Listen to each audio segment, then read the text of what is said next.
Hello Cancer, great to have you here. My name is Shauna. Today's reading is a general love forecast for November 2025. As always, take the messages that resonate and release anything that doesn't. Don't forget to like and subscribe to stay connected with upcoming readings. Let's see what's headed your way, Cancer. Finding you well. I apologize for the delay with this reading. I was traveling the past few days and I got really sick with the flu. I caught it on the plane, so I was really under the weather and there was no way I could get this video done for you guys on time, so I apologize. I wanted to, feel well before I can start the videos rather than shortchange you and do a video that might not be when I'm not feeling at my best, okay? So I apologize. Without further ado, let's go into this reading here. I am using the Spirit Song Tarot deck. This is a wonderful deck for those of you who are wondering. This is a new deck, and the imagery is just amazing. And there are a lot of messages that came through with this deck. Messages, like verbal messages, rather than images, but either way. First of all, I see it's a scene near the window. Okay, so there's like light streaming through a window, and as I look up, I see like little boxes, and it's mirrors. Okay, they're like very, very small. There are like 10, 15 of them, or a lot of them. They're kind of tied up with like fishing wire, which is a clear wire, right? It's very thin, it's very clear, it's translucent, and they're hung from the window. So these frames with mirrors on them, they're kind of spinning, okay? And the light is streaming through them and hitting them, and it's bouncing off the light. So I see a lot of just reflections, a lot of reflections, a lot of mirroring energies, and a lot of just, bouncing back and forth, like deflecting, bouncing, as well as, the mirror spinning. So it's just, that's what the message I was getting is, there's a lot of reflection, there's a lot of contemplation, there's a lot of mirroring energy. And as most of you are aware, anytime we are dealing with another person, the communication, the interaction, it's a two-way street. And so if we're approaching somebody and they seem very standoffish, they seem really just, they seem as if they don't want to interact with us, we're going to get defensive, we're going to recoil, and we're going to kind of like mirror that energy back to them, right? And because you guys are a water sign, you guys are deeply, very sensitive. You're very sensitive. You also pick up nonverbal cues really well. Okay, water signs are so adept at that. And so you sense people's energies, you sense people's attitudes, their tone, the words they use, everything comes out as if you're able to read their true intention. And so I feel like there is a significant relationship in your life, and this is somebody that you're dealing with, interacting with on a regular basis, and you have a strong emotional connection with. And I feel like the way in which the two of you are dealing with each other, I see almost like this dance with the mirrors. Okay, I'll reflect back whatever I'm getting back. So it's like you're not approaching each other with your true, authentic self. You're mirroring exactly whatever they give you, and they likewise. They're mirroring whatever you give them. I feel that you're not able to show your true colors or your true intentions because you're deeply sensitive. You don't want to get hurt. You don't want to feel rejected. You don't want to say something and have the other person shoot down your ideas, shoot down your plans because, you're sensitive. But I feel that the person that you're dealing with, kind of like that sun streaming through the window, it's vibrant, it's fiery, it's passionate. And this is somebody who's very verbose, who's very opinionated, who's very like in a normal interaction, they are very authentic. They have strong opinions, they have strong ideas, they have plans, and they're able to verbalize all of these. But when they're interacting with you, because they see you very skittish, very, I want to say, slow to act, slow to move, they feel rejected because this person has a lot of pride, okay? So I feel like two people coming together, and one person, you, deeply sensitive, and the other person has a lot of pride, and both parties are very afraid about getting hurt because, one person is like saving face, and the other person is just like emotionally, I don't want to get hurt. And so we have a little bit of a stalemate here where there's lack of communication, meaningful communication, where there's a lack of being able to come together, being able to talk about things, being able to reconcile, being able to resolve issues, resolve problems, because both of you have your walls up and both of you have your own hang-ups and your own blockages that's disallowing the two of you to come together. So lots of mirroring energy. One person might say, like, hey, do you want to go out on Friday? And then I feel like they might say that to you. And then you kind of hesitate. You're thinking, you're pausing and you're thinking like, what do I have to do Friday night? Is there anything important? But because you take that step back and because you hesitate, without telling them, give me just 1 second, let me think about, what I have to do on Friday night. Because you're not able to tell them that, they see you hesitate, they see you taking a step back, and they mistakenly think that, oh, this person, the Cancer, doesn't want to go out with me, doesn't want to see me, is not interested. And so they back off and they might say in a very flippant way, oh, it's okay, I'm actually busy anyways. Or they might inadvertently say, Joan and Mike, my other friends are going to be there. You should come with us if you like. And then they dash off because their pride has been hurt because they feel rejected. So I just feel like there's so much miscommunication.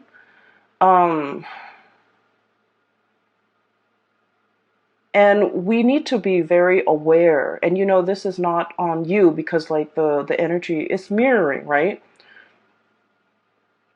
I don't feel this is entirely on you. But I just feel that there is a strong need to communicate. Okay, a very strong need to communicate. Look at this roar. This is the Five of Wands, fighting, arguing, not being able to agree on things.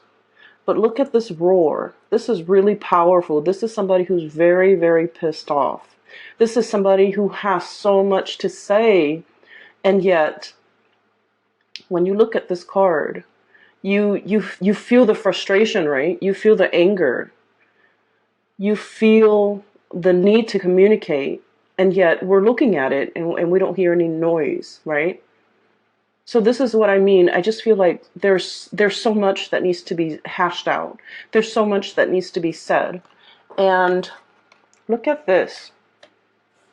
One person is screaming and the other person is recoiling. The other one is conflict avoidant. The other one is like, you're being uncouth. You're being too melodramatic. You're being so like one person has so much they want to say and the other person I feel is being dismissive. And so this spread is ripe with miscommunication, misunderstanding, not being able to put ourselves in another person's shoes. That's what it feels like to me.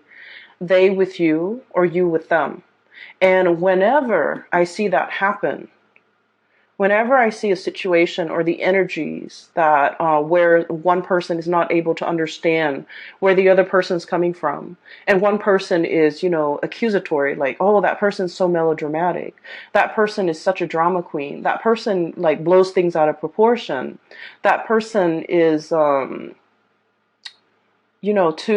impulsive, whatever it is, like these accusations, Every time we do that, I feel as if the other person, you know, whenever anger or really strong emotions come out, it's rarely just about one thing, right? It's a series of things, of life experiences, a culmination of all the things that could go wrong. And it's kind of like, on that day, it's the perfect storm condition happens, and then that person just blows up. So it's just rarely one major factor, one major event.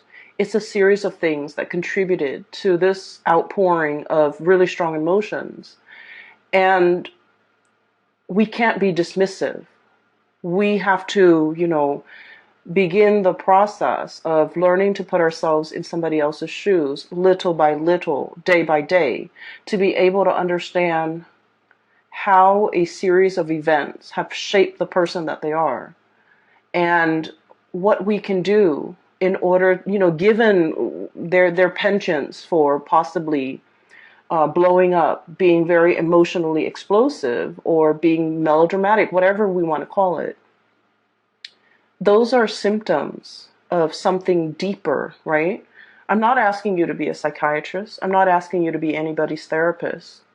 I am asking you, as from what I see here, is to listen to what's really bothering the other person without projecting. Okay?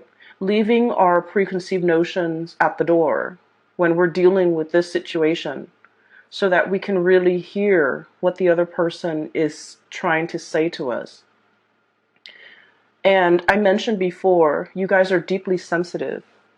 You guys are very deeply sensitive. And you pick up a lot of nonverbal cues that other signs miss, because you're very observant. You understand human behavior. You understand things really well in a very intuitive, automatic way. But when you're dealing with this person, I feel like, you have your mind made up about them. They are a certain way. And so conversation is at a standstill, because in your mind, they are this way, and nothing they can do will ever change that. And so you don't want to listen, or you tune out, or you dash out the door. You don't want to, it seems to me like it's dismissive. Okay, and once again, it's a mirroring energy. So they could be doing the same thing to you. And so one of the things that we can do to kind of de-escalate this tension as we sword. So let me talk about this, because this is pretty much your outcome. This is like the saving grace in this spread. Both amazing cards, okay? The the Ace of Feathers. This is the Ace of Swords, okay? Understanding. And this is not about understanding how something works, understanding how events transpired, understanding what happened. It's requiring you to look at things from a different perspective with the Hangman. Okay, looking at life upside down. So one of the things that I was taught about my job, which my main job, was a lot of the times we are very quick, when someone gives us a piece of information, we're very quick about tearing it apart, dissecting it, and proving it wrong, right? The way our mind works. And in using the scientific method, we want to test theories, test hypotheses, and we want to, given a fact, we think of all the ways in which it could be false. But the work that I'm doing right now is the opposite of that, because given a piece of information, we think about all the ways in which it could be true. So we operate under the assumption that it could be true. And then we ask questions around it to either debunk it or to prove its truth. And so I feel like there's a lot to be said here about a situation where you understand it, you understand how it works, you understand what it encapsulates, you understand what it's about. but it's really forcing you to look at things from a different perspective. And really questioning, do you know all there is to know about the situation? Is there something that you're overlooking? With this Ace of Feathers, this is almost like, the goat is really cute, right? Like in this depiction, he's very adorable, but he's also got his head held up. It's like turning up your nose at something. It's like being a little bit, I want to say, presumptuous, and being a little bit like, oh, I already know that. So it's really asking you, is there something that you might possibly overlook? Is there something about this situation that you're not 100% aware of? Is there some missing information that could potentially um, dissuade you from a specific course of action or a specific opinion? Is there some major piece of information that could turn this situation around? Because I feel like at the very last moment, there's going to be something coming into the picture that will turn this situation around. A last piece of information, a last ditch attempt, because I feel like somebody is trying to communicate with you. And then I also feel you could also be dealing with somebody who you're trying to communicate with, and they're like, I already know everything. So they could appear very haughty, very like a know-it-all, or very much like very fixed in their opinions. They've got their minds made up and nothing can persuade them otherwise. And I feel like at the very last minute, it's like a very last ditch attempt to turn a situation around. Okay? It brings about clarity. It slashes through all these assumptions and presumptions we have about the situation or the person. And then I also feel like it's going to throw a wrench in the works, because it's taking into account a factor, a piece of information that you have not thought about prior. And because of that, it turns the situation around. Okay, I do feel it's for the better. I don't feel that you have to worry about that.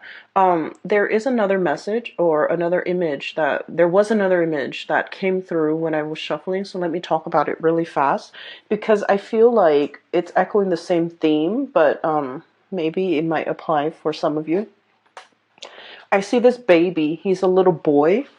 He's a toddler, like really young toddler. So, he's at an age where he can crawl around and can make noises and stuff, right? So like probably around 2 or 3. He's sitting on a couch, and it zooms into him sitting on a couch, and he's so adorable. And I'm kind of seeing his profile. He's looking this way, okay? He's on the couch, and mom and dad are kind of walking past him, walking back and forth, possibly packing, maybe moving, renovating the house. Either way, they're very busy. They're walking back and forth. And he's looking at all this activity around the house. He's looking at mom and dad pacing back and forth. And he's confused. He's just like, why does it feel so tense in here? Why does it feel so busy? Why do they both seem so worried? So keep in mind, his whole world revolves around his mom and dad, okay? So babies are designed in such a way that, they recognize their caretakers. They recognize the person that will feed them, the person that will tuck them into bed, the person that will protect them from harm. So, it's an evolutionary development where in utero, they recognize their mother's voice, their father's voice, if the father's in the picture. And they recognize, for sheer survival instincts, they recognize faces of the people that will take care of them. And so he's looking at the faces of his parents, and I don't see their faces. I just see them kind of like walking back and forth near him. And they seem worried, they seem distressed, and he's just like, he feels anxious, but he's a baby, he doesn't know why. And then he's kind of scared a little bit. He feels uncomfortable, he feels scared, so he reaches his arms up. And when babies do that, it means they want comfort. They want to be held. They want to be close to you. They want to either soothe themselves or even sometimes soothe you. And mom and dad is just walking back and forth. They're too busy and wrapped up in their own things, and they don't notice that he's crying for attention. So he does that, and then he gets ignored, and then he, starts making noise with his mouth, and he gets ignored, and then he starts crying. But I don't hear any noise. I don't hear any sound. I don't hear the sound of the child crying. I just saw this scene where there's a situation that where somebody is like reaching out, trying to contact, trying to communicate. They might not have the vocabulary in which to communicate with you. And so the scene cuts out. So I feel as if it's asking you, is there somebody in your life that you're not giving enough attention to? And, God forbid, I don't think it's like a toddler, but I feel like it's somebody who is not able to communicate, who might not have the vocabulary, who might not have the linguistic skills, who might not be mentally aware of their needs and their wants. They just know that they feel uncomfortable. They just know that they want to break the silence. They just want attention. They just want you to focus on them. And you're very busy going about your day. And this is where I feel like, you feel like the other person might be a little bit melodramatic, but I feel like you're dealing with someone who's very deeply intuitive and very deeply sensitive as well. The way in which they project it is, they're very proud, okay? So when they want something and it's shut down, then they recoil and they never ask again, okay? So that's what I'm sensing. I feel for many of you, there's a situation here. It's like a love relationship. It could be family as well, but I feel more so love relationship with a significant other, where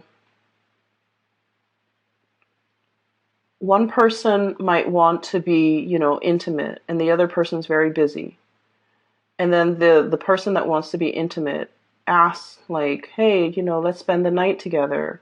And the other person's like, I'm busy, I'm busy, I'm busy. So just imagine if someone is like coming to you with their all, with their hearts on their sleeves, wanting to have, like making themselves very vulnerable, wanting to be intimate with you in like a very vulnerable way, emotionally, physically, and just giving you their full being, and you're telling them, oh, I'm busy. And you don't follow up with more explanations. You don't follow up with like a hug. You don't follow up with like a promise. Oh, we'll do this next time. It's very hurtful. So I feel like somebody might be dealing with this, and then it happens time and time again, and it's hurtful, and you become callous. You stop asking. You stop wanting to be intimate. You become resentful. You start wanting to get back at the other person. You start wanting to do things and say things and behave in a way so that the other person knows and sees and understands that, oh, I don't need you. Because that's what I'm feeling here. We have here the Four of Wands.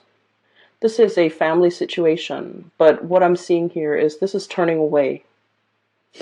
And then I have here the Empress, very bashful. Bunnies are very skittish, okay? They're very shy innately and very warm and cuddly, but in this situation, it's like you come at somebody with your all, and without an explanation, it feels like somebody's rejecting another person. And then over time, so that same scenario, over time, the one person has been turned down many, many times. They become callous. They become resentful. And then when their partner is in a tough situation and their partner needs them, then they're just like, oh, you're being melodramatic, you should learn to take care of that yourself. So I feel here there's deeply entrenched resentment and deeply entrenched resentment that is coming to the light. And I feel that this conversation, there's going to be a communication breakthrough. Thank God. Because everything is done so subversively and so like passive aggressively. It's really frustrating for me to see this and you know, and be in it. It feels so uncomfortable. So everything has been under the radar, has been done in a very passive aggressive manner, has been, you know, like, it's like fumbling around for your keys. You're frustrated. It's dark. You can't see what you're looking at. You're trying multiple sets of keys to get into your house so you can, you know, rest and recuperate. And you're fumbling and it's cold outside and it's like a combination of things and it just piles on and it's really uncomfortable. And I feel like it's so subversive, under the radar, looking on at a situation, wondering what the other person's up to, and yet not willing to communicate, like, what are you doing today? How was your day today? Just like silent treatment, I feel. Silent treatment, passive aggressiveness, silent treatment, everything is done under the radar. It is so uncomfortable for me to read this. I hope you guys are not dealing with this because as a water sign, I can't imagine this being a comfortable place for you to be in or a comfortable relationship for you to have to endure. You know, we don't have to endure relationships, but that's what it feels like here. And then I also feel like somebody is very prickly. Porcupine. Somebody's very prickly. Imagine slight. You could give them a compliment and they're defensive, you know, and they're just like, what do you mean by that? And even though you're giving them a compliment, a perfectly sincere compliment, so I feel like there's just so much room for misunderstandings here. And like I said, the saving grace is that there will be an uproar, there will be a communication breakthrough. And the moment when this happens, I just would urge you to let them talk, hear them out, let the stream of consciousness pour out. Because you're dealing with a situation where it's not just about one thing that you know created the misunderstanding. It's a series of things, layers upon layers of BS, you know, evasiveness, resentment, missed opportunities, just like layers and layers of it piled on. And they need to get that off their chest. They need to unload, and they want you to understand it's not just one thing, Cancers. It's a myriad of things. And I just feel like you're dealing with someone who is not sophisticated with the way in which they express themselves. Okay?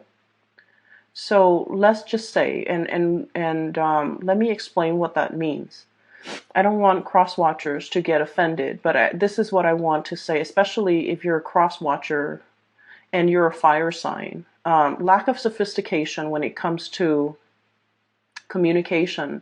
And this has nothing to do with the way in which you communicate, but it has something to do with the way in which you communicate with your Cancerian person. Does that make sense? So this is not about, you know, you being a bad communicator. This is just you communicating in a way so that the Cancer person can understand. So let's just I'll give you an example. I'll use Cancer and Sagittarius because that's a really hot duel right now. Okay, so Cancers and Sagittarius, they're walking around. Okay, it's kind of like a cool day, not too hot, not too cold. And the Sagittarius is, you know, Sagittarius is dressed really, Cancers is dressed appropriately, sneakers, a light jacket, and, you know, is feeling really comfortable. And then Sagittarius is walking around, getting a little bit hot, getting a little bit like warm under the collar, and they're realizing that their boots is not appropriate, and they're realizing that it's hurting their feet, and they're realizing that their wool socks is burning up. And so they're getting frustrated, and everything is just, it seems like because of their own physical discomfort, everything that day just becomes bad. Okay, they could go to like the nicest restaurant, and then Sagittarius is just frustrated and it's like, I don't like the food. I feel hot. I feel tired. My feet are uncomfortable. And so you feel like the Sagittarius person is very melodramatic, and the Sagittarius person is doesn't want to ruin the fun. Doesn't want to say let's go home. Doesn't want to say like, um, it's like there are so many things the Sagittarius person might not know what is really bothering them. And what is really bothering them could be as simple as, the my shoes are too hot, my socks are too hot, I'm not dressed appropriately, I'm wearing this big coat and I just want to throw away this big coat so I can be comfortable. But the Sagittarius might not know how to verbalize all these things, all of these factors that are affecting their emotional state.